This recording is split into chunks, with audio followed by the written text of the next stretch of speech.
DC tax நிகழ்ச்சிக்குள் உங்களை நாங்கள் வரவேற்றுக் கொள்கின்றோம். ராமநாதன் அர்ச்சுனா வைத்தியரினுடைய கருத்துக்கள் அண்மைய நாட்களாக மிகப்பெரிய அளவிலே சமூகத்துக்கு மத்தியிலே பேசப்பட்டிருந்தது.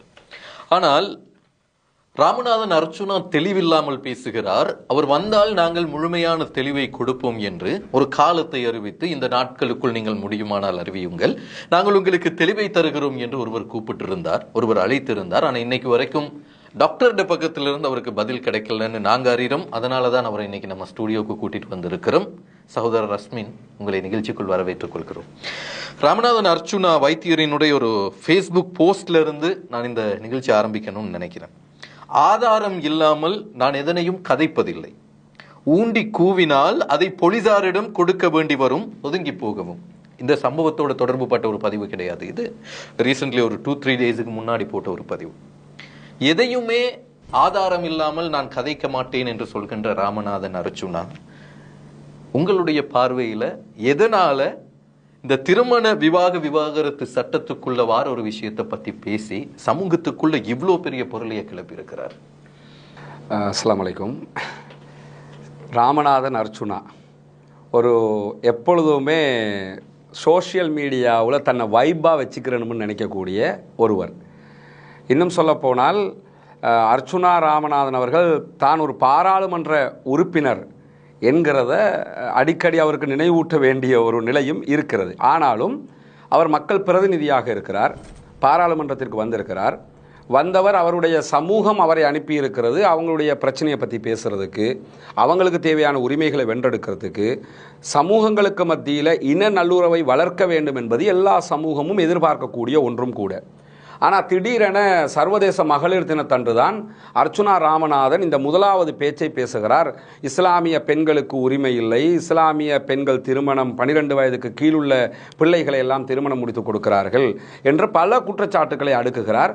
அதற்கு பிறகு பாராளுமன்றத்தில் இருக்கக்கூடிய சில பாராளுமன்ற முஸ்லீம் உறுப்பினர்கள் எதிர்வினையாற்றுகிறார்கள். அதைத் தொடர்ந்து இன்னும் அகோரமாக அவர் என்ன செய்கிறாரு, பேசுகிறாரு. இடையில் ஒரு முறை வந்து மன்னிப்பு கேட்குறாரு. பிறகு அடுத்து நிசாம் காரியப்பர் அவர்களோட திரும்ப சண்டைக்கு போன காட்சியெல்லாம் நம்ம பார்க்குறோம். இந்த விவகாரங்களை பொறுத்தவரையில் ராமநாதன் அர்ச்சுனா அவர்கள் முஸ்லீம் சமூகத்தினுடைய கண்டிப்பாக எங்களுடைய உரிமைகள் தேவைப்பட்டால் அதற்கு அவர் பேச வேண்டும்ங்கிறத நாங்கள் மறுக்கலை. கடந்த காலத்தில் தமிழ் தலைவர்கள் பேசியிருக்கிறார்கள். அது ஐயா சுமந்திரனாக இருக்கலாம், மரணித்த ஐயா சம்பந்தன் அவர்களாக இருக்கலாம், இன்றைக்கு இருக்கிற ஸ்ரீதரன் ஐயாவாக இருக்கலாம், ஏன் சாணக்கியன் ஜனாசாக்கள் எரிக்கப்பட்ட ஆமாம் சாணக்கியன் ராசமாணிக்கம் அவருடைய பொலிகண்டி வரைக்கும் உண்டான பேரணியில் எல்லாம் இந்த ஜனாசாவை பற்றிய தீர்மானங்கள் கொண்டு வந்தது. கோட்டா உச்சத்தில் இருக்கிற நேரத்தில் நமக்காக பேசியவர்கள் அவர்கள். எனவே அவர்கள் பேசக்கூடாது அல்ல, அவர்கள் எங்களுக்காக பேச வேண்டும் என்று எதிர்பார்க்கிறோம். கொழும்பில் இருக்கக்கூடிய ஐயா மனோ கணேசன் அவர்கள், இப்படி பல பேரும் இந்த சமூகத்திற்காகவும் சகோதர சமூகமாக குரல் கொடுக்கிறவர்கள். அந்த அடிப்படையில் எங்கள் சமூகத்திற்கான உரிமைகள் விவகாரத்தில் கண்டிப்பாக அவர்கள் பேச வேண்டும் என்று நாங்கள் எதிர்பார்க்கிறோம். அதே நேரம் எங்கள் சமூகத்தில் இல்லாத, சமூகம் செய்யாத ஒன்றை அவர்களாக தவறாக புரிந்து கொண்டு சம்பந்தமே இல்லாமல் அதை ஒரு பேசுபொருளாக்குவதை நாங்கள் விரும்பலை. அப்போ ஏன் அர்ச்சுனா ராமநாதன் இந்த நேரத்தில் அதை பேசுபொருள் ஆக்கினாரு என்று பார்த்தோம்னா, என்னுடைய பார்வை என்னன்னா, தற்போது பிராதேசிய சபா எலெக்ஷன் அறிவிக்கப்பட்டிருக்குது. அவருடைய குழு சார்ந்த சில வேட்புமனுக்கள் நிராகரிக்கப்பட்டிருக்கு, அது ஏற்றுக்கப்பட்டிருக்குது, அது 2வது விஷயம். ஆனாலும் அவருக்கு அது தேவைப்பட்டுச்சு. கடந்த ஜனாதிபதி தேர்தல் அல்லது பாராளுமன்ற தேர்தல் நேரங்களில் எல்லாம் பேசுவதற்கு பல விஷயங்கள் இருந்தது. அவரை காட்டி கொள்றதுக்கு நான் வரப்போறேன். மருத்துவத்துறையில் இருக்கக்கூடிய சில கருப்பான பக்கங்களை தான் அது மூலமா தான் ஒரு பாராளுமன்றத்துக்கே வந்தார். ஆனா இப்ப அவர் வர்றதுக்கு பிரதேச சபைகள்ல ஆட்களை போட்டு கொள்றதுக்கு, அந்த ஒரு வைப பரபரப்பை உண்டாக்கி கொள்றதுக்கு அவருக்கு கான்செப்ட் இல்லாத காரணத்தினால திடீரென்று முஸ்லிம்கள் பக்கம் வந்தாருங்கிறது தான் நம்முடைய வெளிப்படையான பார்வையாக இருக்கு. இல்ல முஸ்லீம்களுக்கு உரிமையை பெற்றுக் கொடுக்க போகிறேன், முஸ்லீம்களுக்கு அநியாயம் நடக்க போகுது, அநியாயம் நடந்துகிட்டு இருக்குது என்று யதார்த்தமாகவே அவர் நினைச்சிருந்தாருன்னா அதை என்ன பண்ணணும்னா, அவர் இப்போ நாங்கள் அறிவிச்சிருக்கிற அந்த அறிவிப்புக்கு வந்து எங்களுக்கு முன்னுக்கு அதை சொல்லணும். இல்லை, அதுதான் நானும் கேட்க வந்தேன். அவர் இன்னொரு போஸ்ட்ல நிறைய போஸ்ட்டை வந்து அவர் டிலீட் பண்ணிட்டாரு. நிறைய தரம் கெட்ட வார்த்தைகளை பாவிச்சு நிறைய இடங்கள்ல ஒரு சாதாரண ஒரு 3ஆம் குடிமகன் கூட பாவிக்காத வார்த்தைகளை ஒரு வைத்தியரா பாராளுமன்ற உறுப்பினரா பாவிச்சாலும் அது எல்லாத்தையுமே டிலீட் பண்ணாரு. டிலீட் பண்ணிட்டு இந்த சின்ன பிள்ளைகள் சாக்லேட் கேட்கறதுக்கு, டொஃபி கேட்கறதுக்கு காரணம் சொல்ற மாதிரி வெளியில வந்து அவர் சொன்னாரு, இல்ல எனக்கு குறிப்பிட்ட சில பேரை தேடி அவங்கள பிளாக் பண்ண வேண்டி இருந்தது, அதுக்காக தான் நான் அந்த போஸ்ட்டை போட்டு அவங்களை பிளாக் பண்ணிட்டேன், அப்புறம் delete பண்ணிட்டேன். இந்த வரிசையில் ஒரு போஸ்ட் இன்னும் அவர் delete பண்ண மறந்துட்டாருன்னு நினைக்கிறேன். ஒரு போஸ்ட் இன்னும் அவரோட Facebookல இருக்குது. 9 வயது குழந்தை ஒன்றை படுக்கை அறைக்கு ஒரு கிழவனுடன் அனுப்பும் காட்சி. அந்த வீடியோ இன்னும் அவரோட ஃபேஸ்புக் பக்கத்தில் இருக்குது. ஒரு வேளை delete பண்ண மறந்துட்டாருன்னு நினைக்கிறேன். உங்கள் குழந்தைகளை சற்று சிந்தித்து பாருங்கள். அது தமிழராகவும் முஸ்லிமாகவும் சிங்களவராகவோ பரங்கி இனத்தவர்களாகவோ இருக்கலாம். அவை குழந்தைகள். நாளை காலை கண் விழித்தவுடன் பாடசாலை செல்லலாம் என்று நினைப்பில் என்று தூங்கப் போகின்றன. இவைதான் உங்கள் மார்க்கமாக இருந்தால், இதற்காக ஸல்லல்லாஹு அலைஹி வஸல்லம் அவர்கள் உங்கள் மார்க்கத்தையே போதித்திருந்தால் தொடர்ந்து பயணியுங்கள். மேலைத்தேய நாடுகள் பலஸ்தீனத்தை கூறு போடும் போது நான் கூட ஒரு கணம் முள்ளிவாய்க்காலை நினைத்து அதற்கு எதிராக பதிவிட்டவன். இப்போது விளங்குகிறது இரட்டை கோபுர தாக்குதலும் சஹ்ரானின் அப்படிங்கிறதுக்கு பஹரானின் என்று அடிச்சிருக்கிறாரு. சஹ்ரானின் ஈஸ்டர் குண்டு தாக்குதலும் முத்தாக அழித்தொழிக்கப்படக்கூடியவை, அழித்தொழிக்கப்பட வேண்டியவை அப்படின்னு சொல்லியிருக்கிறார். இவருக்கு ஒருவேளை இந்த வீடியோ எங்க நடக்கிறதுன்னு புரியலன்னு நினைக்கிறேன். ஜுப்பா போட்டு தலப்பாயெல்லாம் கட்டி எங்கேயோ மிடில் ஈஸ்ட்ல இருக்கிற, இல்ல மிடில் ஈஸ்டுக்கு வெளியில இருக்கிற ஆப்பிரிக்கன் கண்ட்ரீஸ்ல இருக்கிற சில கலாச்சாரத்தினுடைய ஒரு வீடியோவா இருக்கலாம். ஆனா அந்த குழந்தைக்கு 9 வயசுங்கிறதுக்கு எந்த ஆதாரமும் கிடையாது. படுக்கை அறைக்கு தான் போகுதுங்கிறதுக்கு எந்த ஆதாரமும் கிடையாது. இந்த வீடியோல சொல்ற மாதிரி ஒருவேளை இலங்கையில நடக்குதா? அப்படி அவர் 9 வயசு 8 வயசுன்னு குறிப்பா பாவிக்கிறார் அவருடைய பேச்சில கூட. இலங்கையில 2 விவகாரமா நம்ம இதை புரிஞ்சுக்கிறணும். இப்ப இருக்கக்கூடிய திருமண மெத்தட் எப்படி இருக்குது, ஒரு 50 ஆண்டுகளுக்கு முன்னாடி எப்படி இருந்தது. இலங்கையில ஹாலண்ட் காலத்துல இருந்து யாழ்ப்பாண திருமண மெத்தேட் இருக்குது. யாழ்ப்பாண மக்களுக்கு என்ற ஒரு திருமண சட்டம் இருக்குது, தேசவளமை சட்டம் இருக்கிறது. கண்டிய மேரேஜ் லோன் ஒன்று இருக்குது. அதற்கு பிறகு முஸ்லீம்களுடைய முஸ்லீம் தனியார் சட்டம் ஆரம்பத்தில் எழுத்து வடிவம் இல்லாமல் இருந்தது. 1950களுக்கு பிறகு எழுத்து வடிவமாக கொண்டு வரப்பட்டது. இந்த 1950களுடைய காலப்பகுதிகளில் இங்கே நடந்த திருமணங்கள் எல்லாம் எப்படி நடந்துச்சுன்னு சொல்லி பார்த்தீங்கன்னா, இப்போ நடக்கிற மாதிரி 18 வயசுக்கு பிறகு உள்ளாக்களை கல்யாணம் கட்டி கொடுக்கல. அப்போ எப்படி நடந்ததுன்னா 12 வயசு 9 வயசு 8 வயசு கூட நடந்திருக்கலாம், இல்லைன்னு நம்ம மறக்க முடியாது. எல்லா சமூகத்திலையும், அது முஸ்லீம்களில் மட்டும் இல்லை. இப்போ இவர் ஏதோ ஒரு ஆப்பிரிக்கன் கண்ட்ரியில் ஒரு வீடியோ எடுத்து போட்டாருன்னா, இது ஒரு 50 ஆண்டுகளுக்கு முன்னுக்கு ஸ்ரீலங்காவிலே வீடியோ இருந்திருந்தா எடுத்து போடலாம். உதாரணமாக நீங்கள் எடுத்துக்கிட்டீங்கன்னா, ஸ்ரீமாவோ பண்டாரநாயக்க திருமணம் முடிச்சாங்க. அவங்களோட ஹிஸ்டரியை நீங்கள் எடுத்து போய் பாருங்க. பண்டாரநாயக்கைக்கும் ஸ்ரீமாவோ பண்டாரநாயக்கைக்கும் 17 ஆண்டுகள் வித்தியாசம் இருக்குது திருமணம் முடிக்கும் போது. நம்முடைய உலகத்திலேயே முதலாவது பெண் பிரதமர். அப்போ ஸ்ரீமாவோ பண்டாரநாயக்கையும் வந்து சைல்டு அபியூஸ் பண்ணுறதுக்கு கட்டி கொடுத்தாங்களா? அப்போ இப்படி கேட்பாரா? அப்போ கேட்குறவன் கேணையனாக தான் கிணத்துக்குள்ளே திமிங்கிலம்னு பேசக்கூடாது. எதை பேசணும்ன்றதை விளங்கி பேசணும். ஒரு பாராளுமன்ற உறுப்பினர் அவர் என்ன பண்றாருன்னா, இப்படி திருமணம் நடக்கிறதுன்னு காட்சிப்படுத்தப்படுறாரு. எங்க நடக்குது அப்படி? இலங்கையில் 2010 கடைசியாக எடுத்த மக்கள் தொகை கணக்கெடுப்பில் 3400 சம்திங் திருமணங்கள் நடந்திருக்குது. அண்டர் ஏஜ் கீழே, இந்த அதாவது 17 வயசு கீழே நடந்த திருமணங்கள் நடந்திருக்கிறது. இதுல வெறும் 400 திருமணங்கள் தான் இஸ்லாமிய சமூகம் சார்ந்து நடந்திருக்கிறது. அதை விட அதிகமாக தமிழ் சமூகம் சார்ந்து நடந்திருக்கிறது. தமிழ் சமூகம் சார்ந்து நடந்திருக்கிறது என்பதற்காக அந்த சமூகத்தை பழி போட முடியுமா? அப்படி நடந்திருந்தால் அதுக்கு காரணங்கள் இருக்கும். அந்த காரணங்கள் என்னன்னு பார்க்கணும். நம்ம சில நேரம் ஒருத்தன் வந்து ரேப் பண்ணிட்டு போயிருப்பான், அந்த பிள்ளை என்ன பண்றது? அந்த பிள்ளையை கல்யாணம் கட்டி வைக்க மாட்டாங்களா? அப்ப நீங்க அதை குற்றம் என்று சொல்லுவீங்களா? அப்படியே பார்த்தாலும் எங்க இடத்துல 400 தானே நடந்திருக்குது. அதை விட கூடுதலா அங்க நடந்திருக்கு. அதை விட கூடுதலா பெரும்பான்மை பௌத்த சமூகத்தில் நடந்திருக்கிறது. அதை இவ 3 சமூகத்திலும் இருக்கிற போது அது ஒரு சமூகத்தையும் ஸல்லல்லாஹு அலைஹி வஸல்லம் அவங்களை மாத்திரம் விரல் நீட்டி பேசுவது. ரெண்டாவது அதில் அவர் போஸ்ட்ல என்ன சொல்றாரு? பரங்கியர்கள் செய்தாலும் கிறிஸ்தவர்கள் செய்தாலும் யார் செய்தாலும் என்று போட்டு ஏன் ஸல்லல்லாஹு அலைஹி வஸல்லம் எடுக்கிறீங்க? ஏன் ஜீசஸ் எடுக்கல? ஏன் மற்ற ஆக்கள் எடுக்கல? ஏன்னா அதை அவர நோக்கம் அவர்கள் அல்ல, இஸ்லாமிய சமூகத்தை தாக்குவது. முதல்ல இஸ்லாமிய சமூகத்தில் 9 வயசு திருமணம் எங்க நடந்துச்சுன்னு அவரை காட்ட சொல்லுங்க. எங்க நடக்குது? இப்ப எந்த காவியார் நடத்தி வைக்கிறாங்க 9 வயசு திருமணம்? எங்கேயுமே நடக்கல. மற்ற இடங்களில் நான் சிலது அவர் விவாதத்துக்கு வந்தாருன்னா நான் சிலது கேட்பேன் அவர்கிட்ட. அதுக்கு அவர் சொல்லணும். மனித உரிமை பேசக்கூடியவர் எதெல்லாம் மனித உரிமை என்று நான் கேட்பேன். அவர் வந்தா அதுக்குரிய விஷயங்கள் இருக்குது. நினைக்கிறீங்களா வருவாருன்னு நினைக்கிறீங்களா? என்ன கேட்டாங்க? எதிர்வருகின்ற ஞாயிற்றுக்கிழமையோட காலம் முடியுது. இந்த நிமிஷம் வரைக்கும் அவர் எந்த ரெஸ்பான்ஸும் பண்ணல. அர்ச்சுனாவினுடைய போங்கு எப்படி இருக்குதுன்னு நீங்க பாருங்க. வர ஃபேஸ்புக்கை பார்க்கல தெரியும். எங்கேயோ 2 பொம்பளைகள், முஸ்லீம் பொம்பளைகள் வந்து அர்ச்சுனாக்கு பதில் பேசினாலும் பதில் பேசுகிறார். 2 பேர் கமெண்ட் அடிச்சாலே போஸ்ட் போடுகிறார். நான் பகிரங்க விவாத அழைப்பு கொடுத்திருக்கிறேன். நான் ஆதாரம் இல்லாமல் பேச மாட்டேன் என்று போஸ்ட் போடக்கூடிய ஒருவர் ஆதாரம் இருந்தால் விவாதத்துக்கு வரலாம் தானே? ஊடகங்களுக்கு முன்னாடி, கேமராக்கு முன்னாடி அதே கேள்வியை வந்து கேட்க சொல்லுங்க. பாராளுமன்றத்தில் தமிழ்நாடு சொடக்கு போடுறாரா இல்லையா? உசுப்பேத்திர பேச்சு பேசுறாரு. நாங்கள் தமிழ் இல்லாம நாங்க யாரப்ப? அவர் என்னன்னா, முதல்ல தமிழ் என்றாலே யாருன்னு புரியல. நானும் பச்சை தமிழன் தான், நீங்களும் பச்சை தமிழன் தான். ஒரு மொழி சார்ந்த விஷயம், தமிழ் என்பது இனம் சார்ந்த விஷயம் அல்ல, மொழி சார்ந்த விஷயம். நானும் தமிழன் தான். சொடக்கு போடுற ஆள் என்ன பண்ணணும்னா அதே சொடக்கை வந்து ஊடகங்களுக்கு முன்னாடி எங்கிட்ட வந்து போடுங்க. 12 வயசுக்குள்ள இந்த இங்கெல்லாம் திருமணம் முடிச்சிருக்குது உங்க சமூகத்தில் என்று எங்கள்கிட்ட காட்டுங்க, ஆதாரத்தோட காட்டுங்க. அதே மாதிரி நானும் ஆதாரத்தோட 4 கேள்வியை கேட்பேன், அதுக்கு நீங்க பதில சொல்லுங்க. அதே மாதிரி இஸ்லாத்தினுடைய பெண்களுக்கு அந்த உரிமை இல்லை இந்த உரிமை இல்லை என்று சொல்றாங்கல்ல, நாங்க எவ்வளவு உரிமை கொடுத்திருக்கோம்ங்கிறத நான் நிரூபிப்பேன். எந்த வகையில் கொடுத்திருக்கோம், குர்ஆன் எப்படி கொடுத்திருக்கு, நபிகள் நாயகம் எப்படி கொடுத்திருக்காங்க, சமூகம் எப்படி கொடுத்திருக்குது, எல்லாத்தையும் நாங்க நிரூபிப்போம். அதே மாதிரி நான் திருப்பி கேட்பேன், இதை நீங்க கொடுத்தீங்களா, இந்த பிரச்சனைகளுக்கு நீங்க செஞ்சது என்ன, அதுக்கு அவர் பதில் சொல்லணும்.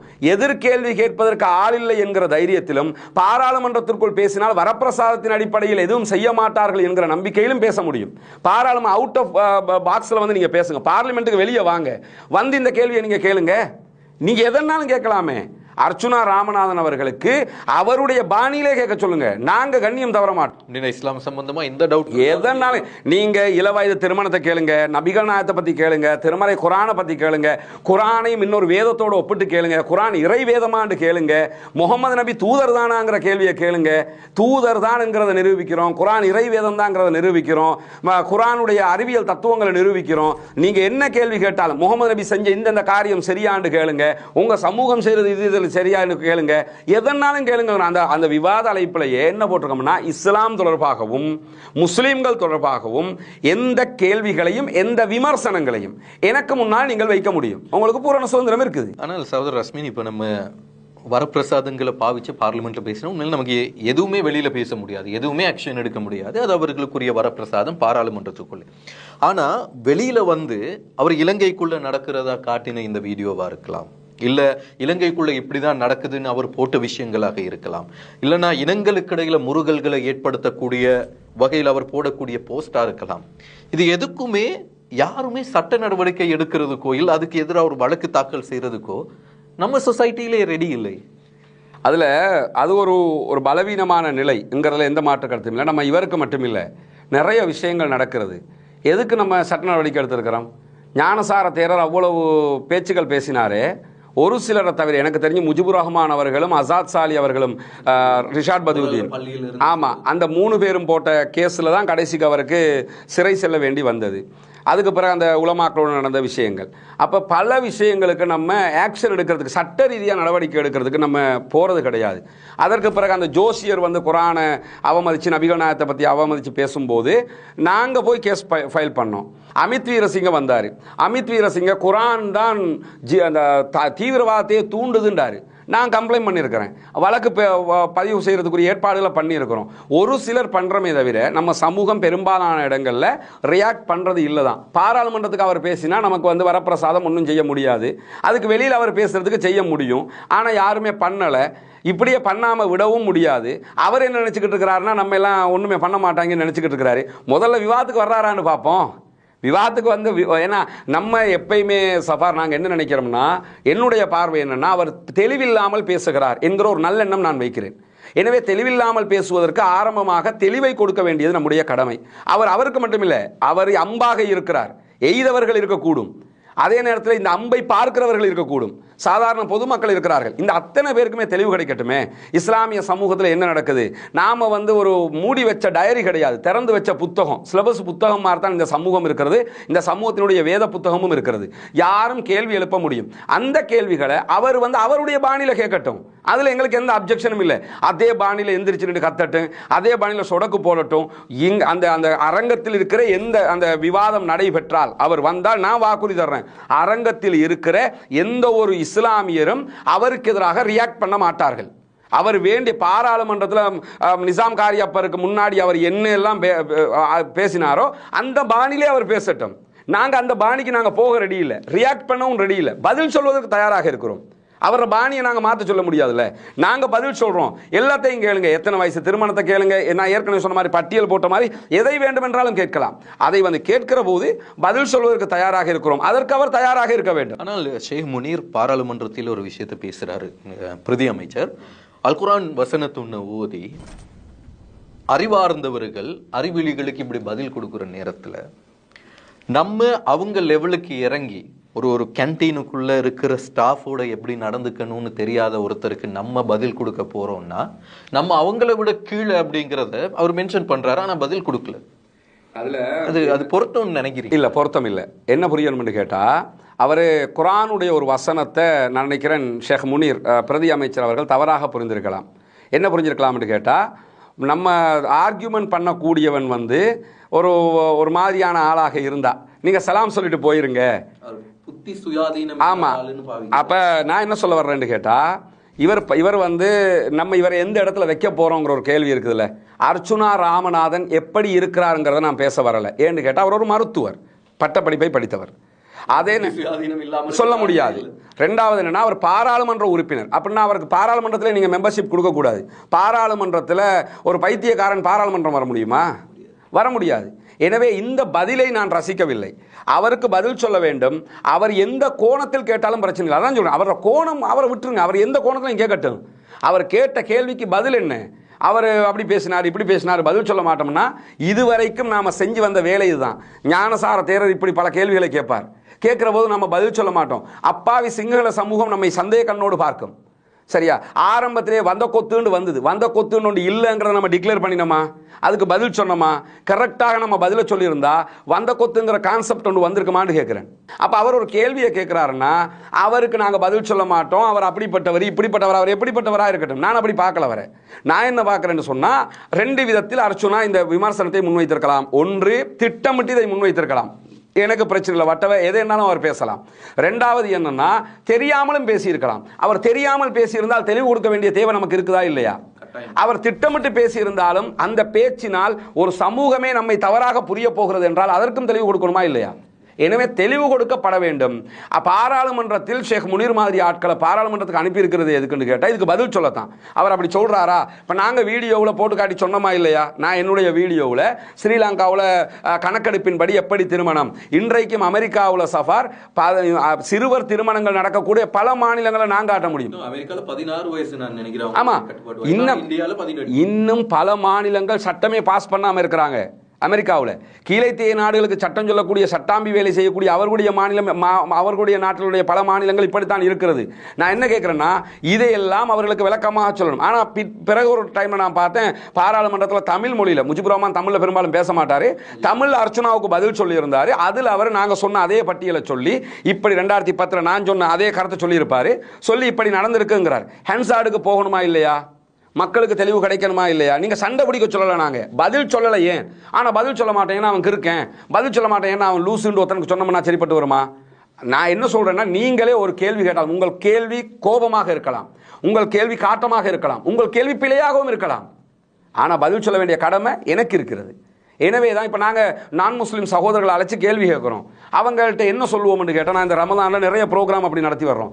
முன்னுரையில் என்ன சொல்லுவேன்னா, நீங்கள் எங்களிடத்தில் கேள்வி கேட்கலாம், எங்களை விமர்சிக்கலாம், எங்களை திட்டவும் முடியும். இந்த டைம்ல உங்களுக்கு திட்டுறதுக்கு அனுமதி, மைக்கை பிடிச்சி திட்டுங்க, உங்கள் கோபத்தை எங்கள்கிட்ட காட்டு, நாங்கள் பதில் சொல்கிறோம் உங்களுக்கு. எனவே பதில் போக வேண்டும். இப்போ அவர் வந்து இந்த கருத்தை சொல்லிட்டாரு, ஹன்சாரில் பதிவாயிடுச்சு. இப்போ அவருக்கு 8 நாட்கள் பாராளுமன்றம் தடை விதித்திருக்கு. பாராளுமன்ற மெத்தேடில் அவங்க அதை செய்கிறாங்க. அதனால் அவர் சொன்னதற்கு பதிலாக போகுமா? அது வரைக்கும் எங்கேயுமே தான் செஞ்சது இல்லைன்னா தான் பேசின அந்த விவகாரம் பிழை நீங்க சொல்லலையே. அப்போ அவர் சொல்லலைன்னா அவருக்கும் தெளிவு கொடுக்க வேண்டும், அவருடைய மக்களுக்கும் தெளிவு கொடுக்கணுமா இல்லையா? அதற்குத்தான் அவரையும் கூப்பிட்டுருக்குறோம். அவங்களோட மக்களையும் அவர் அழைச்சிக்கிட்டு வரலாம், பார்வையாளர்களாக யாரும் வரலாம், லைவ் டெலிகாஸ்டே பண்ணிடுவோம். நீங்கள் கேட்ட கேள்வியை என்ன நமக்குள்ள மனக்குறைன்னா, பாராளுமன்றத்துக்கு நம்முடைய மெம்பர்ஸை நம்ம அனுப்புகிறோம் இதுக்கு தான். ஆனால் அவங்க பதில் சொல்லாமல், அவனுக்கெல்லாம் பதில் சொல்ல மாட்டோம். வெளியில் ஒருத்தன் கேட்டால் வெளியில் பதில் சொல்ல மாட்டோம்ங்கிறாங்க, உள்ள ஒருத்தன் கேட்டால் உள்ள பதில் சொல்ல மாட்டோம்ங்கிறாங்க. அப்போ யாருக்கு தான் பதில் சொல்லுவீங்க? ஞானசார தேரருக்கு பதில் சொல்லலை, அமித் வீரசிங்கைக்கு பதில் சொல்லலை, அதுக்கு பிறகு வந்த அந்த ஜோசியருக்கு நம்ம பதில் சொல்லலை, அதுக்கு பிறகு இன்னொருத்தன் வந்து விமர்சிச்சு அவனுக்கு பதில் சொல்லலை. எவனுக்குமே நம்ம பதில் சொல்ல மாட்டோம்ங்கிறோம்னா, அப்போ பதில் சொல்லாமல் இந்த நடைமுறையை தமிழக முஸ்லீம்கள் கடைபிடிக்கலையே, இந்த நடைமுறையை யூரோப் முஸ்லீம்கள் கடைபிடிக்கலையே, யாராக இருந்தாலும் வாங்கடா பார்த்துக்குருவோம் அப்படின்னு சொல்லி விவாதத்துக்கு கூப்பிட்டு ஒன்றுக்கு ஒன்று நிரூபிக்கிறாங்களே, காட்டணுமா இல்லையா? எங்கள் வேதத்தில் இப்படி தான் இருக்குது.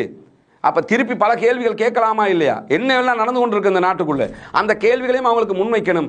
அதற்கு நாம் தயாராக இருக்க வேண்டும். எனவே சகோதரர் முனீர் முலஃபர் பிரதி அமைச்சர் அவங்கள்ட்ட நான் என்னுடைய வீடியோவிலே சொல்லியிருந்தேன், அவர் ஆரம்பத்தில் தெரியாட்டி பேசாதீங்கிறாரு. முதல் நாள் என்ன சொல்லுவாருன்னா, அர்ச்சுனா பேசும்போது நீங்கள் தெரியாத விவகாரங்களை பேசாதீர்கள் என்று அமர்றாரு. சரி, அவருக்கு தெரியும், உங்களுக்கு தெரியுமில்ல, நீங்கள் அடுத்த நாள் டைம் எடுத்து தெரிஞ்சதுக்கு விளக்கம் சொல்லியிருக்கணுமா இல்லையா? நீங்கள் விளக்கம் சொல்ல போகலை. அப்போவும் எளிமையாக என்ன சொல்கிறீங்கன்னா, நாங்கள் இப்படி சொல்லப்படுகிறது, எனவே நாங்கள் பதில் சொல்ல மாட்டோம், மூடர்களுக்கு பதில் சொல்ல மாட்டோம், சலாம்னு சொல்லிட்டு போவோம்னா இது பதில். அதை அவர் என்ன பார்ப்பார்னா, அவருடைய சமூகம் என்ன பார்க்கும், இவங்ககிட்ட பதில் இல்லை என்பதால் தப்பித்து செல்கிறார்கள். பதில் இல்லாமல் இல்லை, அர்ச்சுனாவுக்கு ஆதாரபூர்வமாக அனைத்திற்கும் பதில் இருக்கிறது. ஒருவேளை அர்ச்சுனா வரலாம், வராமல் இருக்கலாம், அது அவரை பொறுத்தது. ஆனால் இந்த சந்தேகம் சமூகத்துக்கு மத்தியிலே உருவாக்கப்பட்டிருக்கிறது. குறிப்பாக இந்த நாட்டிலே தமிழ் பேசக்கூடிய மக்களுக்கு மத்தியிலே உருவாக்கப்பட்டிருக்கிறது. தமிழ் தெரியாதவர்களுக்கு அது மிகப்பெரிய சந்தேகமாக கடந்த பல காலங்களாக இருந்து வருகிறது. இந்த சந்தேகத்தை போக்குவதற்கு ஒரு சமூகமாக என்ன செய்யணும்னு நினைக்கிறீங்க? ஒரு சமூகமாக இதில் நம்ம பல கட்ட வேலைகள், இந்த சந்தேகம் மட்டுமல்ல, உலகத்திலேயே நீங்கள் பாருங்கள், அதிகமாக விமர்சிக்கப்படக்கூடிய ஒரு இனக்குழு இருக்கும்னா அது இஸ்லாமியர்கள். அதிகமாக விமர்சிக்கப்படக்கூடிய மதம் இருக்கும்னா அது இஸ்லாம். அதிகமாக விமர்சனத்துக்குள்ளாக்கப்படக்கூடிய வேதம் இருக்கும்னா திருமறை குர்ஆன். சரியாகவோ பிழையாகவோ விமர்சிக்கப்படுகிறது. இதற்கு நாம் பதில் கொடுக்கிற நேரத்தில் கண்டிப்பாக அவர்கள் இஸ்லாத்தை புரிந்து கொள்கிறார்கள். எத்தனையோ இஸ்லாத்தை 100% எதிர்த்தவர்கள் இஸ்லாமியர்களாக மாறவில்லையா? நான் ரமதானில் ஒரு தொடரே பேசி வர்றேன். இஸ்லாத்தை எதிர்த்தவங்க எல்லாம் எப்படி இஸ்லாத்துக்குள்ளே வந்தாங்க, எதிர்க்கிறதுக்கு படிப்பாங்க. படிச்சுட்டு டாக்டர் கேரி மில்லர் போன்றவர்கள் இஸ்லாத்தை எதிர்ப்பதற்காகத்தான் இஸ்லாத்தை படித்தார்கள். பின்னாட்களில் இஸ்லாத்தை ஏற்றுக்கொண்டார்கள். அப்போ அவர்களுடைய விமர்சனம் விமர்சிச்சுட்டானே என்று நம்ம நினைக்க தேவையில்லை. விமர்சனத்துக்கு பதில் கொடுக்கலாம், எழுத்தில் கொடுக்கலாம், பேச்சில் கொடுக்கலாம், சந்திச்சு கொடுக்கலாம், திருமறை குர்ஆனை கொடுத்து விளங்கப்படுத்தலாம். இப்போ நாங்கள் எடுத்துருக்கிற ஒரு முயற்சி தான் என்னென்னு கேட்டால், நாட்டில் தமிழ் பேசக்கூடிய சகோதரர்களுக்கு மத்தியில் இந்த ரமலானில் நீங்கள் இது வரைக்கும் 3 ப்ரோக்ராம் முடிச்சிருக்கிறோம். இன்னும் நோம்புக்குள்ளே ஒரு 5 ப்ரோக்ராம்கள் இருக்குது. எல்லா இடத்துலையும் போய் என்ன பண்ணுறோம்னா, இஸ்லாம் அமைதி மார்க்கம் என்கிற பேரில் கொஸ்டின் ஆன்சர் ப்ரோக்ராம் நடத்துகிறோம். நீங்கள் இஸ்லாத்தை பற்றி கேள்வி கேளுங்க, நாங்கள் உங்களுக்கு பதில் சொல்கிறோம். ஹிஜாபை பற்றி கேளுங்க, புர்காவை பற்றி கேளுங்க, ஜிஹாதை பற்றி கேளுங்க, தீவிரவாதத்தை பற்றி கேளுங்க, குர்ஆனை பற்றி கேளுங்க, நபிகள் நாயகத்துடைய திருமணத்தை பற்றி கேளுங்க, நபிகள் நாயகத்துடைய வாழ்க்கையை பற்றி கேளுங்க, அல்லாஹ்வை பற்றி கேளுங்க, எதனாலும் கேளுங்க. அதுக்கு லாஜிக்கலையும் எங்களுடைய மதத்தினுடைய பதிலையும் நாங்கள் உங்களுக்கு தருவதற்கு தயாராக இருக்கிறோம். கசப்புணர்வுகள் எப்போ நீங்கும்னா, இந்த பிரச்சனைக்கு எப்போ தீர்வு வரும்னு சொன்னால், சந்தேகத்தை சந்தேகமாகவே வைத்துக் கொண்டால் தீர்வு கிடைக்காது. சந்தேகம் களையப்பட வேண்டும். எப்போ களையப்படும்? அவர்களுக்கு நாம் விளக்கம் சொல்லும் போது, அவர்கள் அதை புரிந்து கொள்ளும் போது தான் சந்தேகங்கள் களையப்படும். இல்லாத பட்சத்தில் சந்தேகம் சந்தேகமாகவே கொண்டு போகப்படும். ஒரு மிகப்பெரிய சமூகத்துக்கு மத்தியில் இந்த வந்த கொத்துங்கிற ஒரு சந்தேகம் உருவாக்கப்பட்டுச்சா இல்லையா? ஊடகங்களால் அது உண்மை என்றும் பேசப்பட்டுச்சா இல்லையா? இது மாதிரி முஸ்லிம்கள் என்றால் தீவிரவாதிகள், முஸ்லிம்கள் என்றால் பயங்கரவாதிகள், முஸ்லிம்கள் என்றால் 9 வயசுக்கு கீழே கல்யாணம் முடிக்கிறவங்க, முஸ்லிம்கள் என்றால் பெண்களை அடிமைப்படுத்துறவங்க, முஸ்லிம்கள் என்றால் மூடிக்கொண்டு திரியணும்னு சொல்றாங்க, முஸ்லிம்கள் என்றால் படிக்க விட மாட்டாங்க. எங்க இதெல்லாம் நடக்குதுன்னு நான் கேட்கிறேன். இஸ்லாமிய பெண்கள் படிக்கவில்லையா? இஸ்லாமிய பெண்கள் உயர் பதவிக்கு வரவில்லையா? அரசு அலுவலகங்களில் இஸ்லாமிய பெண்கள் தலைவர்களாக இல்லையா? பாடசாலைகளில் அதிபர்களாக இஸ்லாமிய பெண்கள் இல்லையா? இந்த ஆடை அவர்களுக்கு எந்த பலவீனத்தை கொடுத்தது? ஹிஜாபை அணிந்து கொண்டு அதே மூடிய ஆடைகளோடு எத்தனை இஸ்லாமிய பெண்கள் இன்றைக்கு சாதித்துக் கொண்டிருக்கிறார்கள். எந்த தடையாவது அதில் வந்துச்சா? எங்கேயுமே தடை வரல. அப்போ இதை நம்ம கொண்டு போய் சேர்க்கணும். நம்ம இதற்குரிய பதிலை சொல்லணும். கேள்வி கேட்பது தவறு என்று பார்க்க, நான் அர்ச்சுனா மேலே எனக்கு கோவமே இல்லை. அர்ச்சுனாவை நான் கோபமாக பார்க்கல. மற்றவர்கள் சொல்வதை போன்று அவரை தரைக்குறைவாக நான் பார்க்க விரும்பவே இல்லை. நீங்களும் விரும்பாதீர்கள். அவர் பேசிய முறை வேண்டும் என்றால் கொஞ்சம் ஹார்டாக ஹாஷாக அப்படி இருக்கலாம். நானும் சில நேரங்கள் அப்படி பேசலாம்ல, நீங்களும் பேசலாம்ல.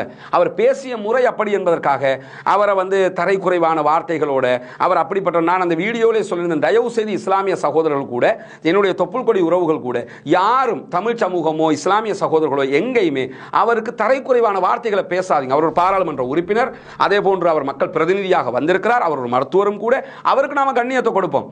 அவருடைய பேச்சில் நம்ம கோபப்படுறதில்லை. நபிகள் நாயகம் ஸல்லல்லாஹு அலைஹி வஸல்லம் அவங்கள்ட்டயே இப்படி கடுமையாக ரசூலுல்லாஹ் ஒருவர் உதவி கேட்டு வர்றார். சபார் சஹீஹுல் புகாரில் வருது. பின்னாடி சட்டை இழுத்து பிடிச்சிடுறாரு. சட்டை இழுத்து பிடிச்சிட்டு, உங்க அம்மா வீட்டில் அல்லது உங்க அப்பா வீட்டு சொத்தை நான் கேட்கல, பொது சொத்துல இருந்து தான் கேட்குறேங்கிறாரு. இந்த ஹதீஸை நீங்கள் ஜும்மாவில் கேட்கும்போது, உங்களுடைய தாயின் வீட்டிலிருந்து அல்லது தந்தையின் வீட்டிலிருந்து சொத்துக்களை நான் கேட்கவில்லை என்று கேட்டாரும்பீங்க. அப்படின்னா என்ன அர்த்தம்? உங்கள் அம்மா வீட்டு சொத்தையோ அப்பா வீட்டு சொத்தையோ நான் கேட்கல, பொது சொத்துல இருந்து தான் கேட்குறேன் தாங்க எனக்கு அப்படின்னு கேட்டார். நம்ம என்ன, ஜனாதிபதி சட்டக்காலரை பிடிச்சிருவியா, நீ தூதருடைய சட்டக்காலரை பிடிச்சிருவியா, இப்படி கேட்போமா இல்லையா? ரசூலா விடுப்பா தர்றேன் அப்படின்னாங்க. விட்டுப்பட்டு பார்த்தா 2 ஒட்டகத்தை வேற எடுத்துட்டு வந்திருக்காரு. அந்த ஆளு ஆல்ரெடி 2 ஒட்டகம் இருக்கிற அளவுக்கு காசு அவர் கேட்டுக்கிட்டு இருக்காரு. ரசூல் தான் கொடுத்து அனுப்பினாங்க. கேள்வி கேட்கிறவன் சட்ட காலரை பிடிச்சி கேட்டாலும், சரிப்பா நீ கேட்கறதுக்கு நான் பதில் சொல்றேன், கொஞ்சம் விடு, நான் சொல்றேன். அர்ச்சுனா சட்ட காலரை பிடிச்சி கேட்கட்டுமே, சிரிச்சுக்கிட்டு பதில சொல்லுவோமே, அதுக்கு நம்ம தயாரா இருக்கிறோமே. நிச்சயமாக. எனவே நாடாளுமன்ற உறுப்பினர் அர்ச்சுனா ராமநாதன் உங்களுக்கு எதிர்வருகின்ற ஞாயிற்றுக்கிழமை வரைக்கும் சகோதரர் ரஸ்மின் உங்களுக்கு டைம் தந்திருக்கிறாரு. ஸோ உங்களுடைய தெளிவில்லாத தன்மையால் உங்களுக்கு இருக்கிற அந்த ஆக்ரோஷமான பாணியில் நீங்கள் பார்லிமெண்ட்டில் பேசி இருக்கலாம். ஆனால் அதுக்குரிய தெளிவை தர்றதுக்கு அவங்க ரெடியாக இருக்கிறாங்க. ஸோ அவருடைய அந்த தெளிவை பெற்றுக்கொள்ளக்கூடிய விவாதத்துக்கு நீங்கள் வருவீங்க அப்படின்னு நாங்களும் நம்புகிறோம். எனவே இது தொடர்பான தகவல்களை எங்களோடு பகிர்ந்து கொண்டு சகோதரர் ரஸ்மின் உங்களுக்கு எங்களுடைய அன்பான நன்றிகள். ரொம்ப நன்றி. நான் முகமது சஃபார். சந்திக்கலாம் அடுத்த நிகழ்ச்சியில்.